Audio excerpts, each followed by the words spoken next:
नमस्कार दोस्तों, मैं विनीता सिंह आपके अपने नव भारत समाचार के कार्यक्रम हस्ती के साथ मस्ती में एक बार फिर से आपके समक्ष उपस्थित हूँ। और हमारे आज के जो हमारे स्पेशल गेस्ट हैं, जो हमारे विशिष्ट अतिथि हैं, श्री विजय सुराना जी, इनके बारे में एक सेंटेंस में मैं आपको शायद नहीं बता पाऊंगी, क्योंकि ये एक इंडस्ट्रियलिस्ट भी है। सुराना इंडस्ट्रीज़ के ये ओनर हैं। इनके कई तरह के बिजनेसेस हैं। उसके अलावा ये एक राजनीतिज्ञ भी है, ये एक सोशल वर्कर भी है, सोशल रिफॉर्मर भी है। इसके साथ ही ये गौ रक्षा फाउंडेशन के साथ भी जुड़े हुए हैं। और भी कई चीज़ें हैं इनके साथ साथ। जैसे जैसे हम इनके साथ धीरे धीरे वार्ता करते जाएंगे, वैसे वैसे इनके बारे में थोड़ा थोड़ा करके हम और जानने की कोशिश करेंगे। तो चलिए आज की वार्ता का हम शुभारंभ करते हैं। सर, आपको हमारी तरफ से और हमारे नव भारत समाचार की पूरी टीम की तरफ से और हमारे दर्शकों की तरफ से भी बहुत बहुत नमस्कार और आपका स्वागत है। बहुत बहुत नमस्कार विनीता जी, और नव भारत समाचार के और सभी श्रोताओं को और सारे पब्लिक को मेरा सादर नमस्कार। सर, सबसे पहले हम जैसा कि हमारे इस कार्यक्रम में हम लोग कोशिश करते हैं कि आपके शुरुआत से, यानी कि चाइल्डहुड से, आपके बचपन से हम लोग शुरू करते हैं। और हम जानते हैं कि आप बेसिकली, आपकी जो नींव है, आपका जो वो है फाउंडेशन है, वो राजस्थान से जुड़ा हुआ है। तो आप उसके बारे में कुछ बताइए। बिल्कुल, हम लोग हैदराबाद अराउंड मेरे परदादाजी के ज़माने से, दैट इज़ ऑलमोस्ट 120 साल पहले हम लोग हैदराबाद शिफ्ट हो गए थे। पूरा परिवार यहाँ शिफ्ट हुए थे। और यहाँ पे जैसे उस टाइम पे हालात वो थे कि हम छोटी सी एक कपड़े की दुकान से हमारे पिताजी साहब ने शुरू किया था। बोलारम क्षेत्र है, कंटोनमेंट एरिया में आता है, वहाँ से एक छोटे स्तर पे शुरू किए थे। फिर 1967 उनकी दूरदृष्टि, हमारे पिताजी साहब उगमचंद जी साहब सुराना की दूरदृष्टि बोलिए, उनका विजन बोलिए, उन्होंने शुरू में एक कीले की मशीन लगाई थी नाचाराम में। उस टाइम पे वहाँ पे बस सेवाएं भी नहीं थी, तो तारनाका पे उतर के साइकिल, किराए की साइकिल लेके पिताजी साहब फैक्ट्री जाते थे। और वहाँ से हमारा जैसे प्रोग्रेस 1967 की बात, 1967, इट्स ऑलमोस्ट 52 इयर्स। 1967 की बात बता रहे हैं और अपने पिताजी के ज़माने की बात बता रहे हैं।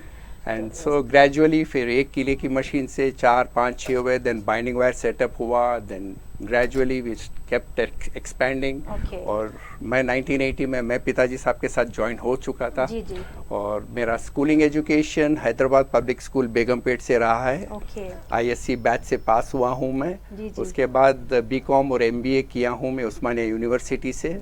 और MBA करते ही मैं अपने पिताजी साहब के साथ बिजनेस में ज्वाइन हो गए। सर, फिर आपके बचपन के बारे में हमें कुछ बताइए। आप कैसे, मतलब सीधे साधे स्टूडेंट थे या थोड़ी शरारत करने वाले थे, या फिर कुछ भी बचपन का कुछ भी अगर आप हमारे दर्शकों के साथ शेयर करना चाहें तो? शरारती तो थी बिल्कुल थी, होने भी चाहिए सब बच्चों में, मैं मानता हूँ उस बात को।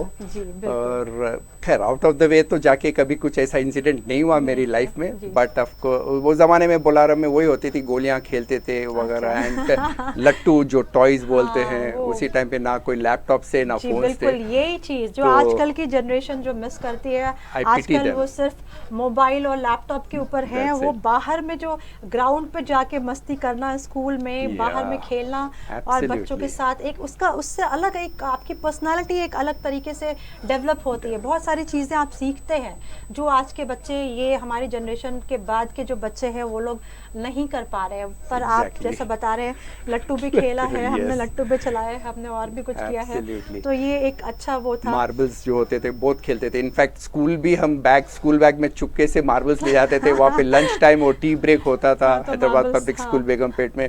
वहाँ पे हम लोग मिलती थी हमको 15 मिनट 20 मिनट जो भी टाइम मिलती थी, लेकिन उसी के बीच में हम लोग खेलते थे। It was very good experience in fact. उसके बाद फिर आपने MBA भी करा उस्मानिया यूनिवर्सिटी से। उसके बाद आप बिजनेस में आ गए। फिर अपने बिजनेसेस के बारे में बताइए। जैसा कि हम जानते हैं कि आपके बहुत सारे डाइवर्सिफाइड बिजनेस हैं सर, तो कौन कौन से बिजनेस में हैं आप और किस तरह के बिजनेस हैं? We started with industries, of course, जैसे हमने बता दिया है, steel wire drawing units, weld mesh, chain link. Then we started expanding. मैं जब ज्वाइन किया था we had around 70 workers in our factory at Nacharam. But gradually over a period of time almost 350 worker हो गए थे उसमें। Of course we had very strong unions led by very strong organisations. But ये मुझे बोलते हुए बहुत गर्व महसूस होता है कि इतने लंबे कैरियर में एक दिन भी 1 घंटे के लिए हमारे फैक्ट्री में कभी स्ट्राइक नहीं हुआ। That's a great thing. इतने सालों से, जब Yes. 1967 आपने बताया, तब से लेकर टिल डेट आज तक कभी भी ऐसा कोई। इसका कारण मैं बस अपने वर्कर्स को देता हूँ, उनकी मेहनत, और plus of course we take care of all their necessities. दोनों एक हाथ से ताली नहीं बजती सर, जैसे दोनों हाथ से ताली बनती है। आपने जैसे अपने वर्कर को जिस तरह से संभाला होगा, देखभाल की होगी, वो लोग भी उसी तरीके से अपना जो मेहनत है, परिश्रम है, और एक परिवार के जैसा वातावरण बन जाता है हमारा। अगर हम इस तरह से देखभाल करते हैं तो एक दूसरे के साथ एक कनेक्शन पे जुड़ता है, और एक परिवार के जैसा वातावरण हो जाता है, जिसकी वजह से आज तक आप जैसा बता रहे हैं कि कभी एक दिन भी कभी भी फैक्ट्री बंद नहीं हुई या काम बंद नहीं हुआ। इट्स अ ग्रेट अचीवमेंट, क्योंकि 67 से लेके आज हम 2022 ख़त्म होने जा रहा है, 2023 में एंटर करने वाले हैं, पर फिर भी ये भी एक बड़ा वो माना जाएगा, एक अचीवमेंट माना जाएगा। सर, आप क्योंकि बिजनेस के बैकग्राउंड से हैं, और जैसा हम जानते हैं अभी नई सरकार आने के बाद से, बीजेपी की सरकार आने के बाद से, मोदी सरकार आने के बाद से, ये जीएसटी वगैरह के ऊपर काफ़ी कुछ हल्ला हंगामा हुआ। कुछ लोगों को पसंद आया, कुछ लोगों को नहीं पसंद आया। और आप क्योंकि खुद इंडस्ट्रियलिस्ट हैं, तो आपसे ये जानना चाहेंगे कि जीएसटी के ऊपर आपके अनुभव कैसे रहे, और अगर आप कुछ इस मामले में सुझाव देना चाहें या कुछ सजेशन देना चाहें तो सर इसके बारे में हमें कुछ। मैं तो यही बताऊंगा कि ये GST was a very innovative decision taken by Modi ji government, क्योंकि पहले अलग अलग डिपार्टमेंट्स होते थे, सेल्स टैक्स, सेंट्रल एक्साइज वगैरह वगैरह, तो ये पूरे एक ही अम्ब्रेला के अंदर आने से बिजनेसमैन को भी काफ़ी ईजी हो गया। अलग अलग मतलब और डिपार्टमेंट्स को जाना, अप्रोच करना, उनके हर डिपार्टमेंट वाले अपने प्रॉब्लम्स रहते थे। लेकिन जीएसटी अम्ब्रेला आने से आप सिर्फ एक ही डिपार्टमेंट को आंसरेबल है बस। एंड और क्योंकि थ्रू आउट इंडिया एक ही टैक्स लागू होता है, तो वहाँ पे कंपटीशन का भी सवाल बिल्कुल नहीं होता है। You can compete anywhere in India. आज जैसे हमारे प्रोडक्ट्स आसाम तक भी जाते हैं, राजस्थान भी जाते हैं। ये शुरू हुआ है जीएसटी आने के बाद, क्योंकि टैक्स स्ट्रक्चर एक ही हो गया, और पूरे भारत में अब एक नेशन और एक टैक्स का जिसको हम बोल सकते हैं वो है। तो इसकी वजह से आपको इसमें और सुविधाएं आपको मिली, जैसा आप बता रहे हैं कि आपके अनुभव रहे कि इनको जीएसटी आने के बाद से व्यापार करने में और उसको एक्सपैंड करने में, भारत में और भी राज्यों तक उसको पहुंचाने में और सुविधा हो गई इनको, बिजनेस करना इजी हो गया इनफैक्ट। तो मतलब आपको जीएसटी से कोई परेशानी नहीं हुई? बिल्कुल भी नहीं।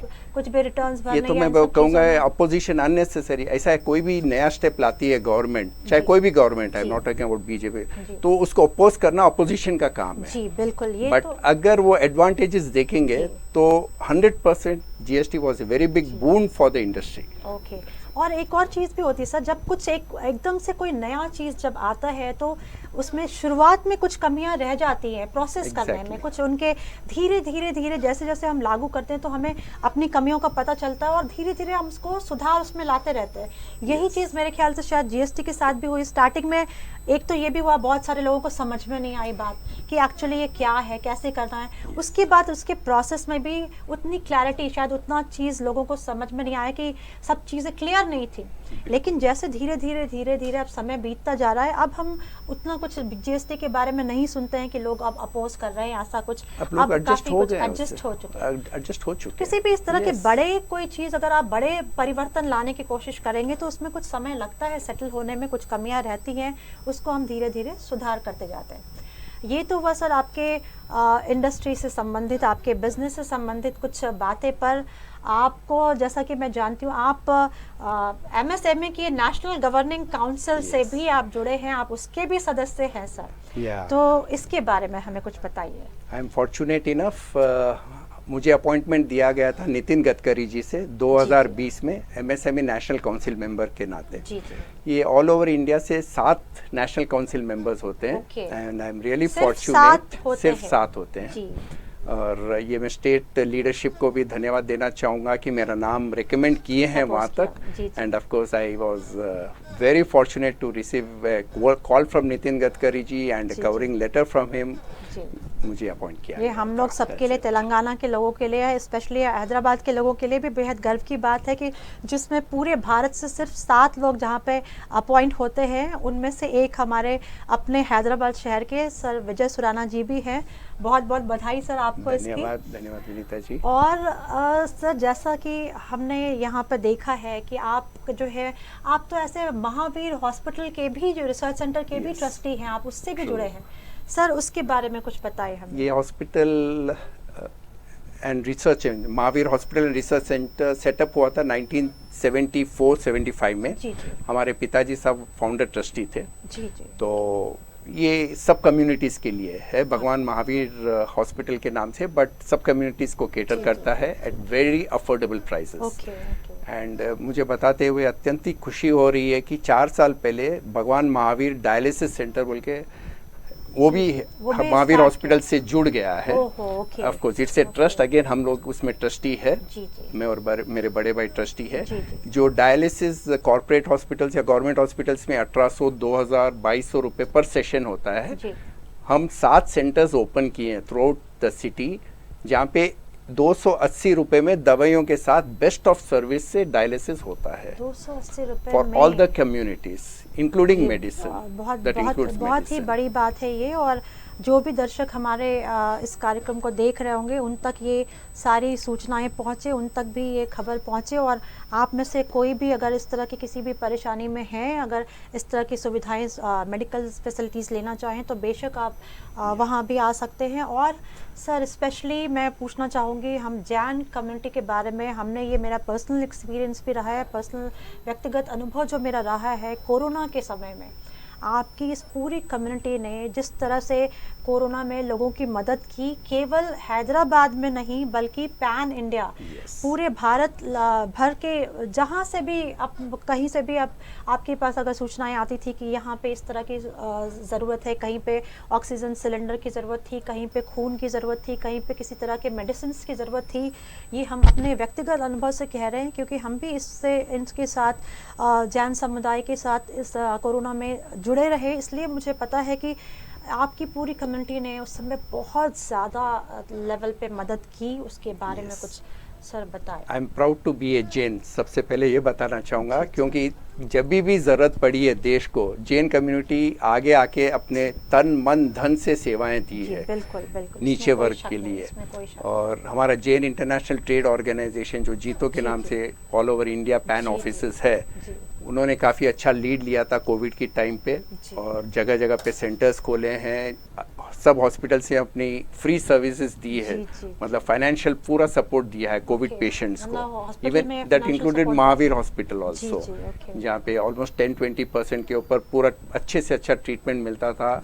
इनफैक्ट वैक्सीनेशंस हम लोग काफ़ी हद तक ड्राइव बहुत ज़्यादा सहयोग रहा जैन कम्युनिटी का, और अलग अलग जगह पे आपने ये वैक्सीनेशन ड्राइव भी चलाए, सेंटर खोले, उसमें भी आपका बहुत सपोर्ट रहा। और केवल कोरोना में ही क्यों, आप नॉर्मल, हमने देखा है नॉर्मल जीवन में भी, आम जीवन में भी, हर दिन के जीवन में भी, रोज़मर्रा में भी, अगर कोई भी इस तरह के लोग आपके उसमें आते हैं संपर्क में, जिन्हें किसी भी तरह की मदद चाहिए होती है, किसी भी तरह से, केवल चिकित्सा की सुविधाओं के बारे में मैं बात नहीं कर रही हूँ, उसके अलावा भी पर्सनल लेवल पे भी, तो उसमें भी आप सभी लोग, आपकी जो कम्युनिटी है, बहुत आगे बढ़ चढ़ के लोगों की मदद करती है, हमेशा इन सब चीज़ों से जुड़े रहते हैं। इसके लिए आप समाज की तरफ से, सभी लोगों की तरफ से आपका बहुत बहुत आभार कि हम लोग के आसपास में ऐसे लोग हैं जो दूसरों का, आज भी दूसरों के लिए सोचते हैं। ये बहुत बड़ी बात है।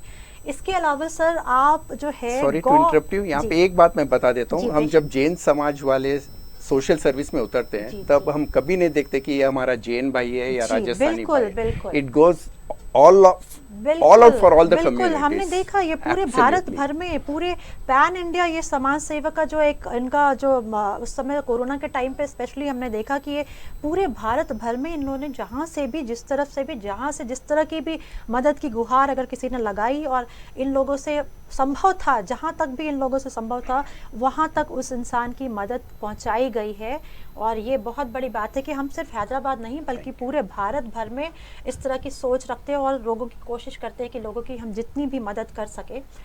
ये तो हुई सर आपके एक पक्ष की बात, और इसके साथ ही हमने देखा है कि आप जो है गौ रक्षा समिति उससे Yes. भी आप सर जुड़े हुए हैं। Yes. इसके बारे में हमें बताएं, क्योंकि आज के ज़माने में इस तरफ भी लोगों का ध्यान आकर्षित करने की बहुत ज़रूरत है। आप इसके बारे में हमें कुछ बताएं सर। मानता हूँ कि हिंदू धर्म में गौ सेवा बहुत बड़े स्तर पे मानी जाती है। गौ सेवा पुण्य की बात, पुण्य की बात है, बहुत धर्म की बात। तो और आप देख रहे हैं रेगुलरली नए नए गौशालाएं खुल रही ऑल ओवर द स्टेट, और बड़ी बात नहीं है, हमारा कंट्रीब्यूशन होता है हर गौशाला में। और मैं तो चाहता हूँ आखिर में गवर्नमेंट डिक्लेयर कर दे गौ माता को अपनी राष्ट्र माता। जी बिल्कुल, ये सभी भारतीय सनातनियों की ये मंशा है, और इसी के तहत ये जो अब गौ रक्षा का बहुत सारे गौशाला आपने हैदराबाद और आसपास के जगहों पे आपने लोगों ने खोली है, और भी खोल रहे हैं, और उससे बहुत सारे लोग उनसे जुड़ रहे हैं। तो किस तरह की सेवा वहाँ पे लोग किस तरह से आपकी गौशाला के साथ किस तरह से एसोसिएट हो? हर गौशाला में एक कमेटी होती है, और हम लोग जो है जैसे गौओं को बचाना है, गौशाला तक पहुंचाना है, वहाँ पे ऑफ कोर्स डॉक्टर्स होते हैं, ट्रीटमेंट होता है, वेटनरी डॉक्टर्स होते हैं, और फाइनेंशियल सपोर्ट जो भी चाहिए, जितनी भी गौशालाएं हैं पूरा समाज मिलके कर रहा है। ये मैं ये नहीं बोलूँगा कि खाली गौ रक्षा सेवा समिति कर रही है, बट काफ़ी जो भी मतलब फाइनेंशियली स्ट्रांग है, उनका मेन मकसद होता है कि सबसे पहले अपन दान करें तो गौशाला में दान पहुंचे। और बाकी जनरल पब्लिक जो है, जो सामान्य जनता है, किस तरह से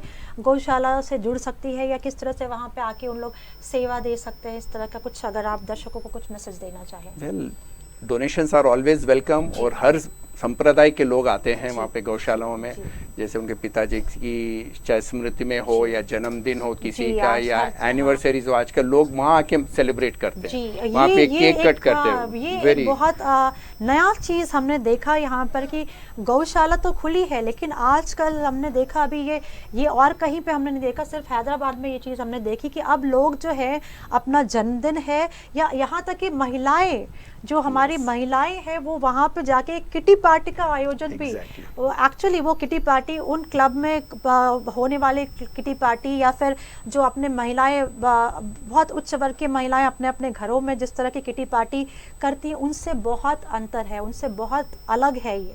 लेकिन एक ये भी कॉन्सेप्ट है कि आप इंजॉय करना चाहते हैं, तो एक ये भी है कि एक आप इंजॉय भी कर सकते हैं, प्लस साथ में कुछ एक पॉजिटिव, कुछ कंस्ट्रक्टिव वो भी आप काम वहाँ पे कर सकते हैं इसके लिए। और इसके थ्रू बहुत सारे लोगों को गौशाला तक आने का, वहाँ पे देखने का कि एक्चुअली वहाँ पे क्या हो रहा है, और हम किस तरह से इसके साथ जुड़ सकते हैं, हम कैसे गौ की सेवा कर सकते हैं। और जैसा कि हम लोगों ने सब अभी बात भी की, और हम सब जानते हैं कि सनातन धर्म में गौ सेवा का अपना एक बहुत महत्व है, हम भी उसके एक पुण्य के थोड़े से भागी बन सकते हैं। और आप जो महिलाएं हमें देख रही हो, या जो भी लोग इस कार्यक्रम को देख रहे हैं, उनसे ज़रूर ये कहना चाहूँगी कि एक बार आप भी कुछ अलग, कुछ नया करके देखिए। कुछ अपना जन्मदिन है, या कुछ इस तरह के कुछ और भी फंक्शंस हैं, अपने छोटे बच्चों को लेकर वहाँ पर आइए, ताकि उनके अंदर भी ये शुरू से ही ये जीन्स आए, शुरू से ही ये एक संस्कार उनको मिले कि हाँ ये भी, क्योंकि आजकल के आधुनिक दौर में जैसा हम देख रहे हैं सर कि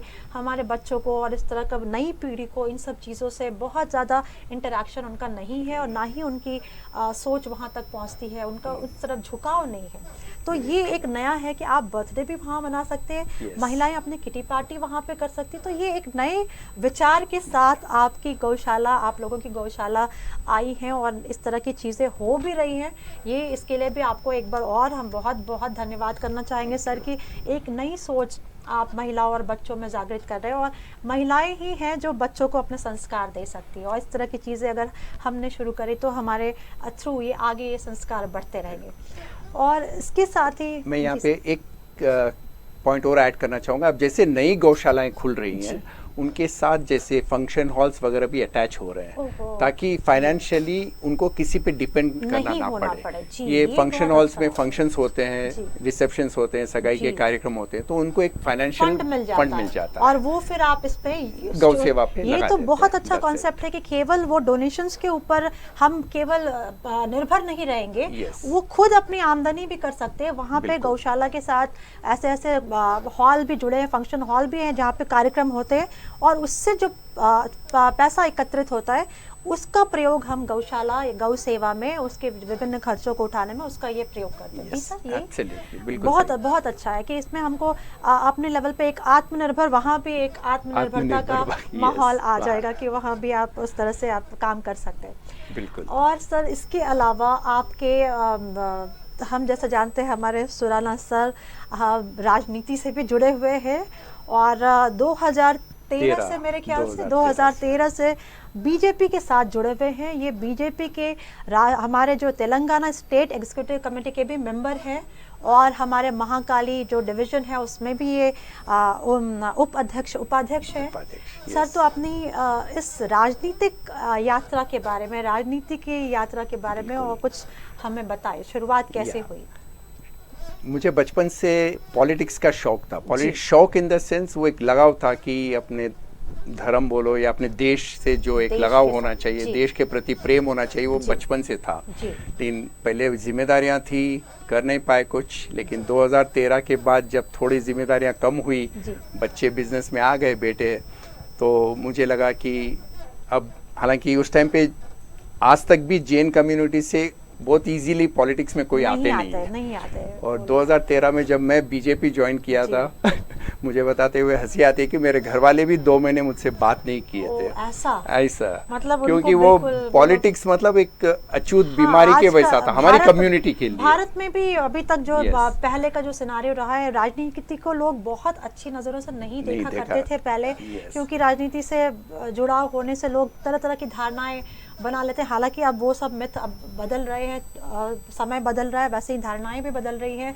और हमारा देश खासकर ये तो अब तो चाहता है कि अच्छे लोग, अच्छे संस्कारों के लोग और जिनका बैकग्राउंड बहुत साफ सुथरा रहा हो, जिनकी छवि साफ सुथरी रही हो, वैसे लोग राजनीति में आए, तभी ये माहौल हमारा बदलेगा। अगर हर ऐसे लोग अगर ये आज सोच लें कि राजनीति हमारे लिए अछूत है या राजनीति में हम जैसे लोगों को नहीं आना चाहिए, फिर तो सर कभी हम आगे इसको सुधार नहीं सकते। राजनीति का जो वातावरण है उसको सुधार ही नहीं पाएंगे। इनफैक्ट घर वाले तो बात नहीं की, वो अलग है। और जब उस टाइम किशन रेड्डी साहब आज जो यूनियन मिनिस्टर है, उस टाइम आंध्र प्रदेश के बीजेपी के अध्यक्ष थे। तो जब मैं 1-to-1 मिलने गया था, मैं किसी कोई गॉडफादर या कोई नहीं, आई वाज टोटली सेल्फ, क्योंकि मुझे पता था मेरे को किसी का साथ मिलेगा नहीं पॉलिटिकल साइड में। तो जब किशन रेड्डी साहब से 1-to-1 ऐसे बात हो रही थी, वो भी आश्चर्य किए कि विजय सुराना जी, आप बिजनेस में रह के आपका कंपनी है सुराना इंडस्ट्रीज और आप ये पॉलिटिक्स, ये बहुत अलग फील्ड है। ऑफ कोर्स डिस्करेज नहीं किए, but at the same time cautious भी किए मुझे कि काफ़ी अलग फील्ड है। मैं बोला भाई साहब, मैं सब कुछ डिसाइड करके आया हूँ, अब मैं दृढ़ निश्चय है कि मैं पॉलिटिक्स ज्वाइन करूंगा और करूंगा बीजेपी ही करूंगा। मतलब और वहाँ से मेरी पॉलिटिकल जर्नी शुरू हुई आपकी। तो क्यों बीजेपी सर? यहाँ पे आप तेलंगाना में हैं, शुरू से ही आप तेलंगाना में रहे, पले बढ़े। यहाँ की पार्टी टीआरएस जो अब बीआरएस है वो है, उसके पहले कांग्रेस ने भी बहुत साल यहाँ पे राज किया है। तो क्यों बीजेपी? क्या है ऐसा जो आपको बीजेपी ज्वाइन करने के लिए, जिसने आपको? मेरे रोल मॉडल थे अटल बिहारी वाजपेयी जी, दैट्स इट। मैं उनको कॉलेज ज़माने से उनको फॉलो करता हूँ। उनके जो स्पीचेस होते थे, जो पार्लियामेंट्स में उनके सेशंस होते थे, मैं उनको हमेशा सुनते हुए आया।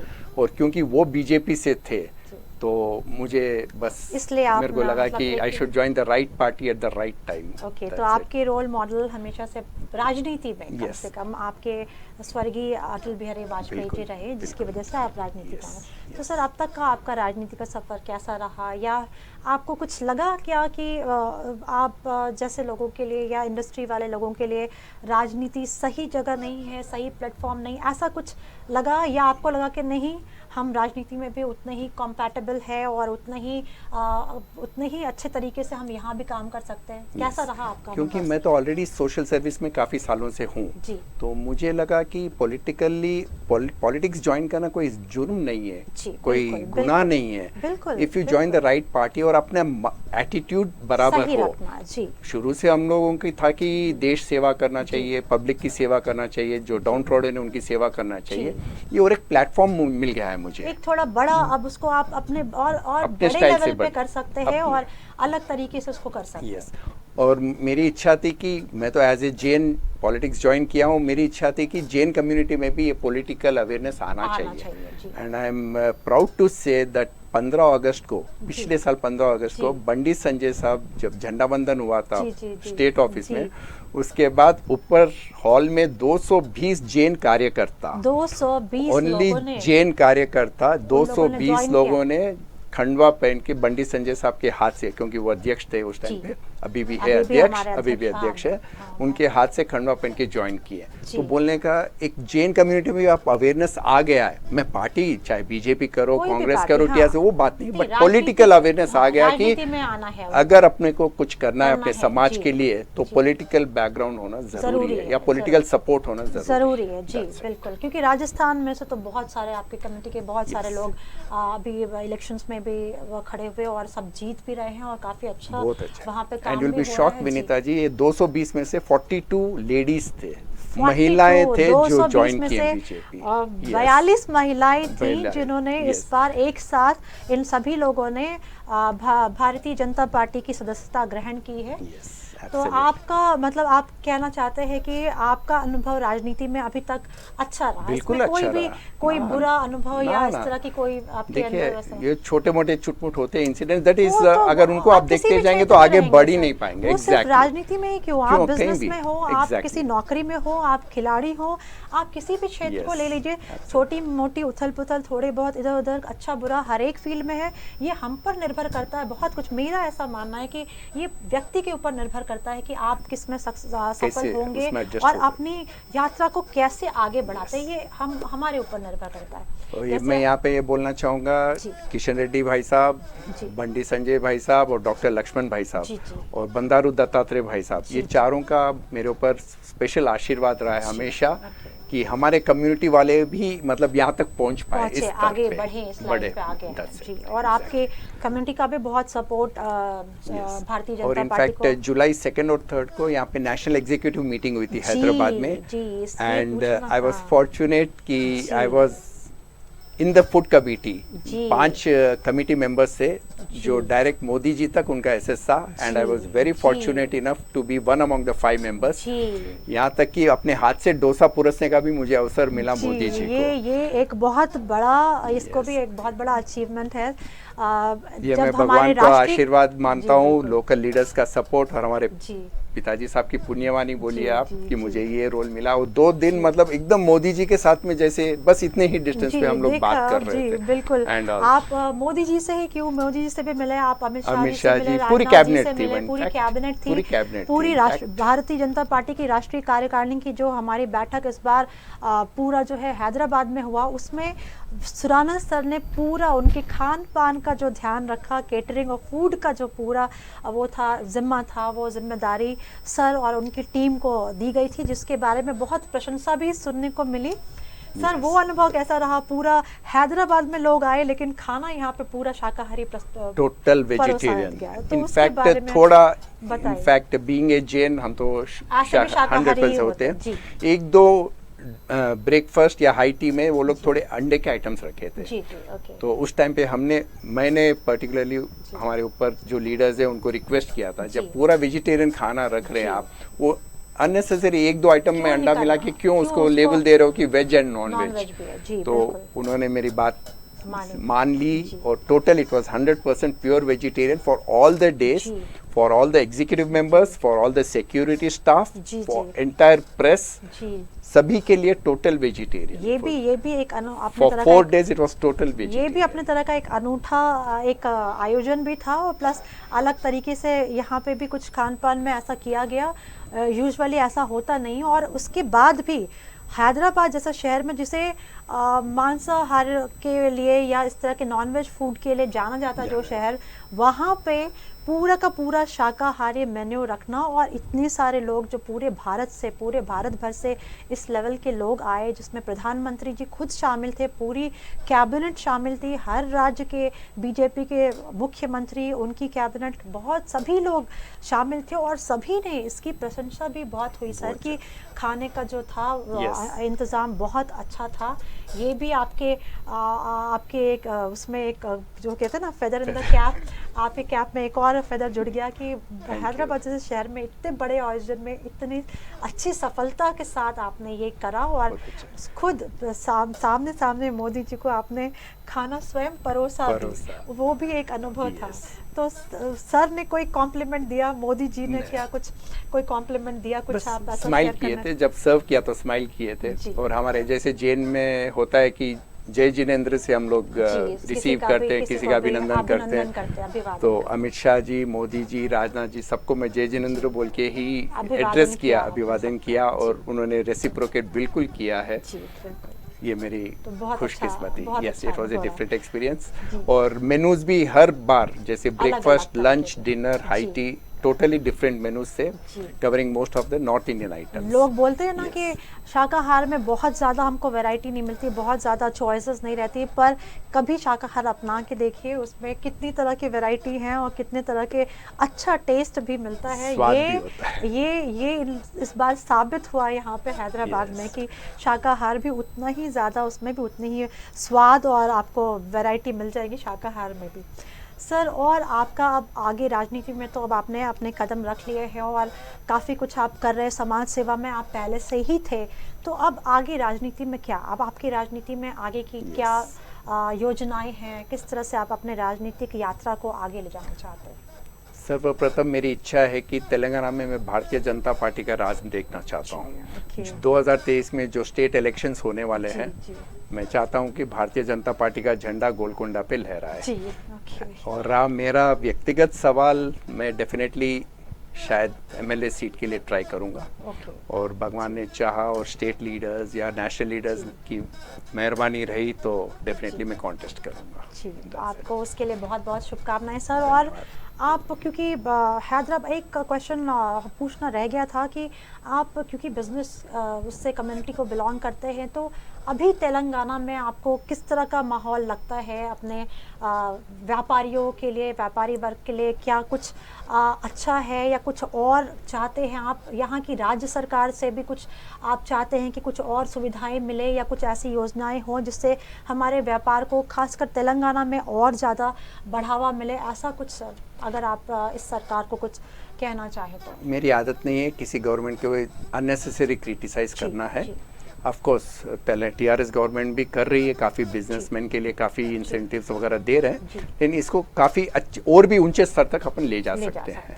ऑफ कोर्स ये फिर अपने आप में एक अलग डिस्कशन हो जाएगा विनीता जी कि बाकी टैक्सेस एंड वो इंफ्रास्ट्रक्चर, सिंगल विंडो सिस्टम होना चाहिए है भी, लेकिन और भी उसको अगर एलाबरेट कर दे तो कोई नए बिजनेसमैन को अगर नया बिजनेस स्टार्ट करना है तो काफ़ी सुविधाएं मिल सकती है। And being MSME national council member, मैं एरियाज में सेमिनार्स कर रहा हूँ एमएसएमई का।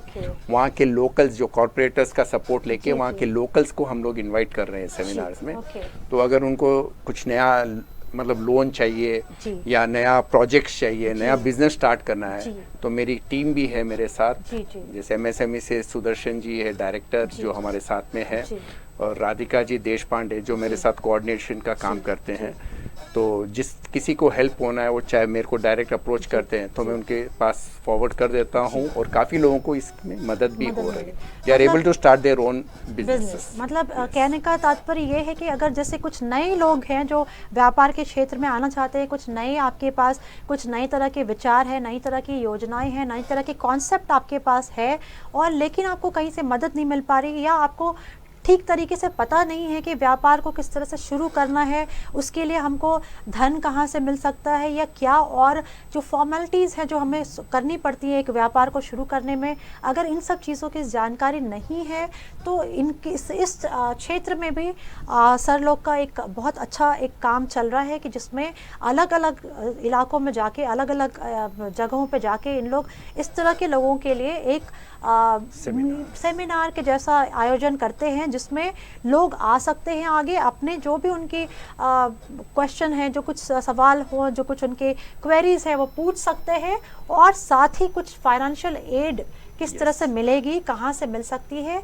ये भी इसकी भी हम पूरा जानकारी दी guidance जाती देते है, हैं, गाइडेंस पूरा भी, और guidance मदद करते हैं कि मदद उनको फाइनेंशियल एड मिल जाए, और व्यापार में कुछ भी और तरह की परेशानियां अगर हो तो उसमें We are भी always सुविधा there. मिल जाए। Yes, तो इस तरह से ये हमारे यूथ के लिए भी, और जो भी नए लोग जो इस आजकल हमारे भारत में जैसा मोदी जी का बहुत ज़्यादा वो startup, India, make in Make in India और India, स्टार्टअप, startups, तो बिल्कुल। उसके लिए जो काम चल रहा है, और जो लोग सोच के आजकल तो हमने देखा बड़े बड़े लोग बाहर से विदेशों से नौकरियां छोड़ के यहाँ पे आ रहे हैं और अपने नए तरह के बिजनेस शुरुआत कर रहे हैं, नई Innovations. चीज़ें, और अच्छा चल रहा है। बहुत अच्छा चल रहा है और in कुछ fact। लोगों को जैसा हमारे सामने उदाहरण है ओयो का, और इस तरह के बहुत सारे इस तरह के जो इवन उबर है, ओला है, ये सब उदाहरण है कि कैसे एक नई सोच ने किस तरह से एक स्टार्टअप ने छोटे से लेवल से ले जाके कहाँ पे किस तरह से इसको पहुंचा दिया। तो आप में से भी जो भी युवा हैं जो व्यापार के क्षेत्र में आना चाहते हैं, और अगर आपको किसी तरह के सलाह सुझाव और मार्गदर्शन की ज़रूरत हो, तो आप भी इस तरह के सेमिनार में आप जा सकते हैं और इस तरह की सुझाव सहायता आप ले सकते हैं। सर, आपका यहाँ पे हमारे स्टूडियो में आने के लिए आपका बहुत बहुत शुक्रिया, बहुत बहुत आभार, धन्यवाद। और आपको भविष्य में आपको हम आगे और ज़्यादा राजनीति के क्षेत्र में भी, एक जैसा आपने कहा आप अगले चुनावों में भी आप अपनी ताकत आजमाना चाहेंगे, आप राजनीति में चुनाव भी लड़ना चाहेंगे, उसके लिए आपको बहुत बहुत शुभकामनाएं हमारे पूरे नव भारत परिवार की ओर से। तो दर्शकों, आज के लिए हमारे हस्ती के साथ मस्ती कार्यक्रम में बस इतना ही। अगली बार फिर किसी नई हस्ती के साथ आपसे इसी कार्यक्रम में फिर से जुड़ेंगे। तब तक के लिए नमस्कार, ख्याल रखें अपना और देखते रहें नव भारत समाचार।